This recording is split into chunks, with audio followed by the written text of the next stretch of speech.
Hey everyone, if you have a client whose contract has ended, or you just need to pause a subscription, you need to stop those recurring invoices before they accidentally send out. Today, I'm showing you how to find and disable them in just a few clicks. Let's get started. Step 1. Access recurring transactions. First, log into QuickBooks and look at the top right corner. Click on the gear icon. Under the Lists column, select Recurring Transactions. Step 2. Locate the invoice. This screen shows you every template you have set up. You can use the search bar or filter by template type to find the specific invoice you want to stop. Look at the status column to see which ones are currently active.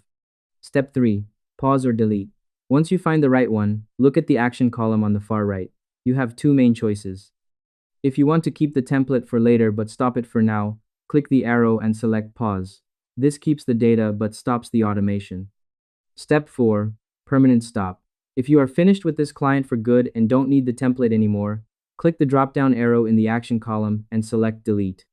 QuickBooks will ask for confirmation. Click yes to permanently remove the recurring schedule. Step 5. Verify the list. Quickly scan your list one last time to ensure the status now says paused or the item is gone. Now you can rest easy, knowing no accidental invoices will be hitting your client's inbox. I hope this helped you out and I see you in the next one.